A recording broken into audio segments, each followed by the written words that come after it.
कि आने वाले समय में किसी बेटी और किसी बहन को इस प्रकार के दौर से न गुजरना पड़े।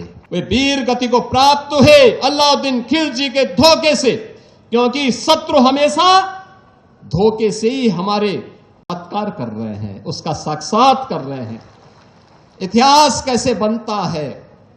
ये चित्तौड़गढ़ का दुर्ग उसका प्रतीक है। इतिहास कैसे बनाया जाता है? त्याग और बलिदान की परिपाटी क्या होती है? ये दुर्ग उसका प्रतीक है। आज का ये श्रद्धांजलि समारोह हम सबको इस बात के लिए भी प्रेरित कर रहा है,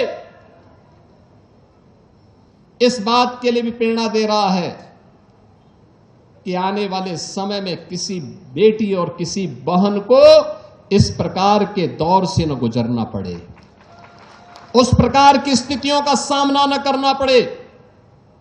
और मैं सचमुच जब जौहर की गाथा के बारे में, जिसके बारे में हमारे केंद्रीय मंत्री श्री शेखावत जी यहां पे कह रहे थे 1303,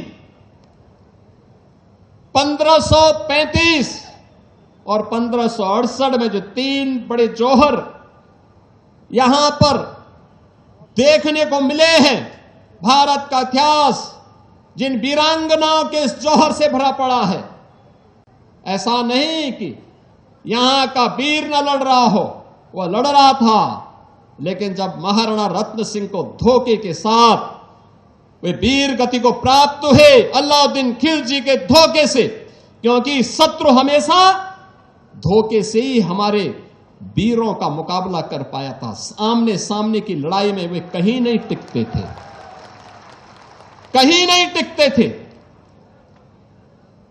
लेकिन धोखे से जब वह महाराणा रत्न सिंह वीर गति को प्राप्त हुए, गोरा और बादल जैसे वीर सेनापति लड़ते हुए वीर गति को प्राप्त हुए, तो महारानी पद्मिनी के नेतृत्व में हजारों वीरांगनाओं ने नारी अस्मिता की रक्षा करने के लिए उस समय जो जौहर व्रत लिया था, वह जौहर उस समय की परिस्थिति थी, उस समय की परिस्थिति थी। नारी गरिमा का, नारी गौरव का एक श्रेष्ठतम उदाहरण था कि किसी भी धर्मी को एक केवल नारी नहीं, भारत माता की धरती पर टिकने नहीं देंगे।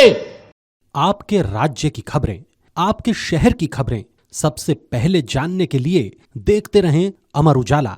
चैनल को सब्सक्राइब जरूर कर लें और पाएं हर अपडेट।